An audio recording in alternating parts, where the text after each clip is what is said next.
team, it's Gina Brooks, and today we're going to do something a little bit different than the normal video. If you've been to my website, and I hope you have, it's workplacewonda.com, and subscribe, you'll notice that I have several different aspects of my website. One is videos, and one is Monday Moments, and there's another one that I've been doing for many years called Workplace Wanda. And she gets questions from employees and outside people about workplace issues, and she answers them. So today, typically, I would have Workplace Wanda responses in writing, but since Workplace Wanda can be a little snarky, and this topic is a little bit sensitive, and I don't want her to get in any trouble, I thought it'd be better that we discuss it through video. So we're going to go ahead and get started. So, today's quote is, "Never discuss politics or religion in polite company," and that's from Mark Twain. And that's exactly what we're going to talk about, is politics and other difficult conversations and why we should keep them out of the workplace. So let me start off with the question I received, and then we'll go into it.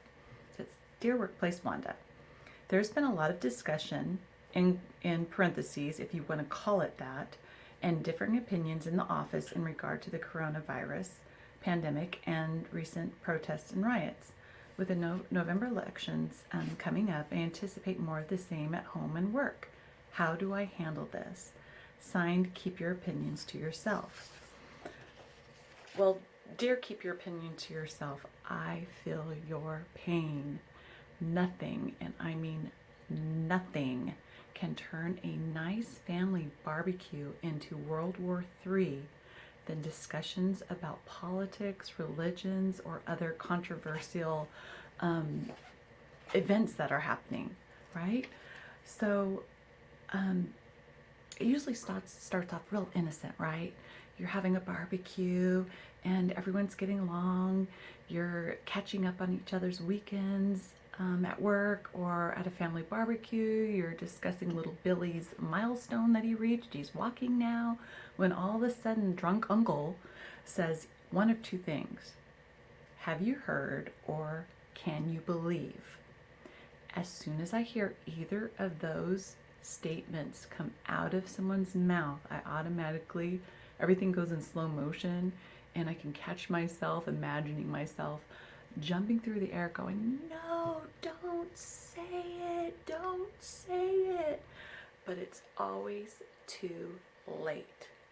You hear this: "Have you heard the saying, all lives matter, not just black lives?"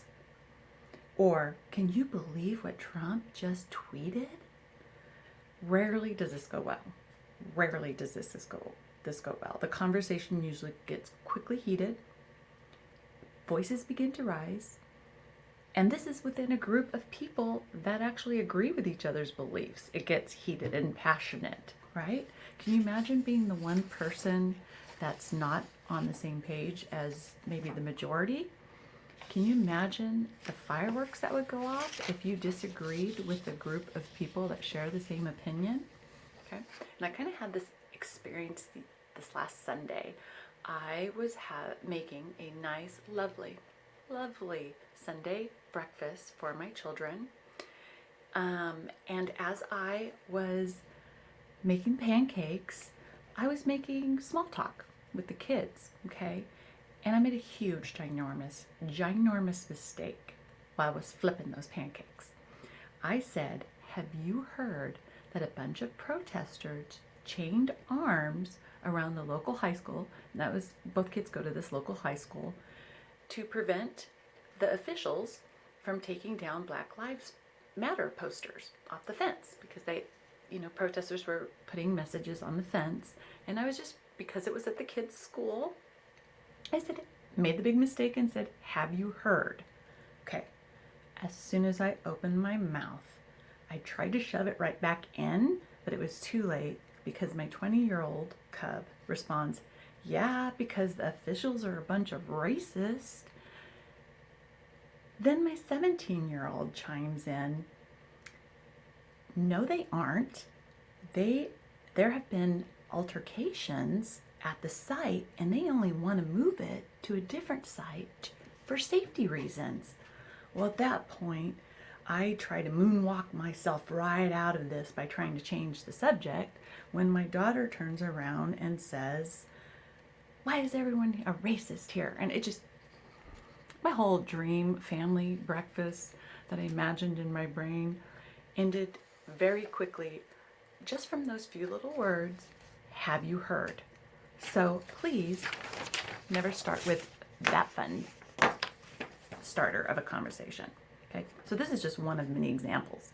I'm probably one of the few Democrats in my family. Most of my family is Republicans. Okay, and I say Democrat, but I prefer to not define my beliefs in a political party because it's not all inclusive. But in this context of our conversation, I lean that way as opposed to my family leaning fully the other way. So you can imagine the family get-togethers, how quiet those can be. So I've learned my own tactics on how to deal with these types of heated debates, and I'm going to share them with you. But we first need to delve into why are these types of conversations, why do they say you should never discuss politics or religion in the workplace or at home? And the why is because opinions in regards to politics, religion, or other social interests, such as like the protests or the coronavirus and wearing a mask, it becomes very personal because everyone has very specific belief system, and usually their affiliation with a particular political side can go towards one direction, whereas the other might go a different direction. And people hold those beliefs very close to their heart. It elicits strong feelings, passion, anger, pride, concern, sadness, and so on and so on. So when you talk about subjects that are so close to people's heart and they feel so strongly about them, it's almost impossible to avoid getting very passionate or heated about these conversations.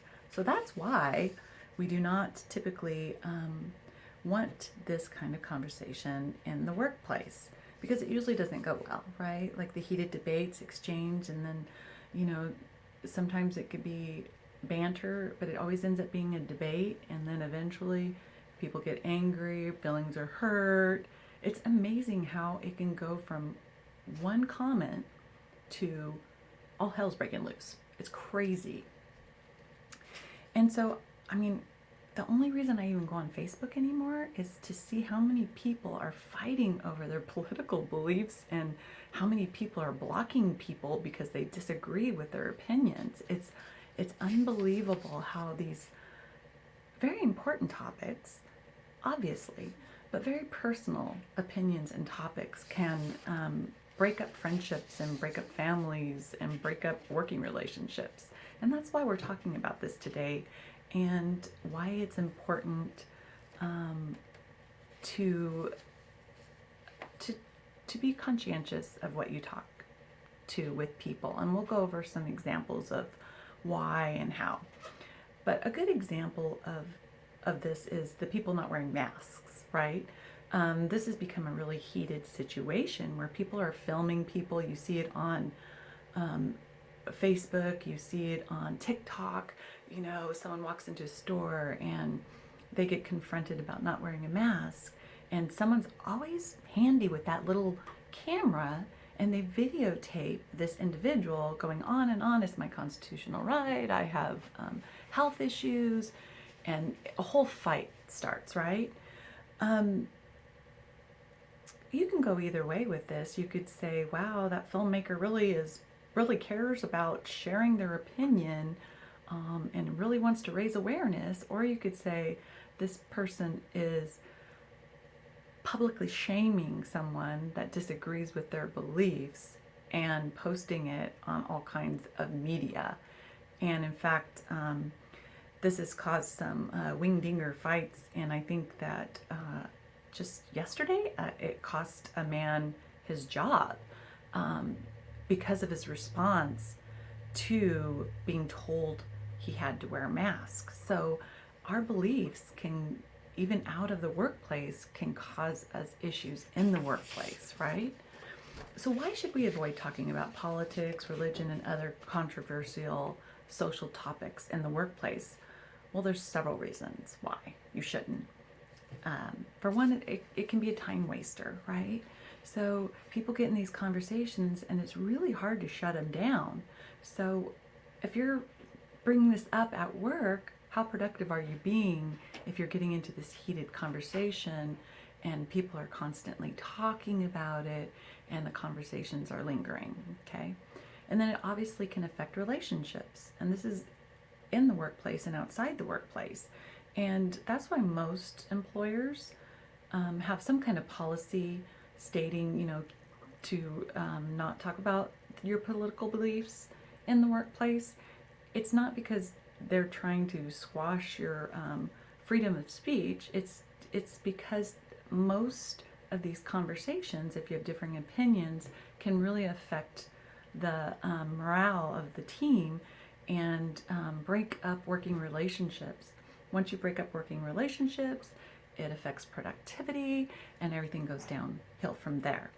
So that's one of the reasons why usually employers prefer you not to discuss politics in the workplace. And I would say that even at your family dinner table, you might not want to talk about politics. Well, it could get you fired, right?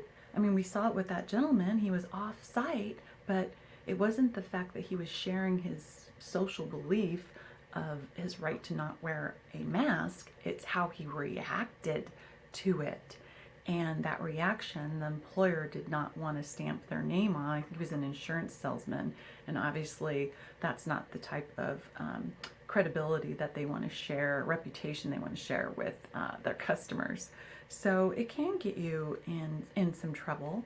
I mean, you can talk about protected concerted activities, typically concerning labor-related issues, but the employer can say, no, please do not have discussions about your political beliefs at work, okay? Because that could get you in trouble, particularly for those reasons I told you before. You could get written up for wasting time or getting into conflict with your coworkers over political differences, okay? And then it could cause bias, bullying, and even discrimination. People can make something out of anything. So even though it's about politics, could someone potentially attach it to a protected category? Sure. So why even go there? It's better to be safe, okay? So back to your question, what can you do about this? You know it's going to happen. The November elections are coming up. You don't want to get involved in this. You're worried about it. Things are already kind of crazy right now with conversations about everything that's happening in the world. Okay, so here's a few things you can do. Number one, walk away. You don't have to participate, right? I don't think anyone will force you physically into a political discussion. At least I hope not. If you can't walk away because you're in a cubby or you're in a small confined area that you have to be with a person, ask them to stop. Tell them that you would prefer to not talk about politics, religion, or other social differences at work because you value your relationship. And, I always stop those conversations, particularly with my family members. I don't engage in it, probably to their annoyance, because as much as I might want to respond, I just always say, well, I appreciate your opinion. We both thank you, and let's value one another's opinion. That's it. I shut it down, and that's the best way to handle it. But let's say you tried walking away, you tried to shut it down, and it's still happening. You're basically being harassed or aggression or treated differently or bullied for your beliefs. That's when you want to go talk to your supervisor and let them know that the individual is affecting your performance, they're wasting your time, and you're feeling very pressured and bullied based on their political beliefs and the conversations they're having with you. So it's certainly hard to get away from the discussion, and I can only imagine that these discussions are going to get happen more often as the elections occur. But I can tell you, and I'm going to end with this, there's one way to get away from these discussions at work, and the best place, if you have to discuss and share your opinion about your political beliefs, is at the polls. That's where you need to go to share your opinions about your political beliefs, is at the polls. So everyone vote in November. It's the best way to get your opinion shared. I thank you, and if you have a workplace question that you would like answered, please email me. If you subscribe to my website, there's a little place on there that you can ask Workplace Wanda your question. Disclaimer, I'm not a lawyer or a legal HR professional that way, but I have years of communication, so if you have legal questions, I would keep those to the professionals, please. But if I can help answer any communication or workplace situation that you have, I'd be happy to. Anyway, have a great day. Bye.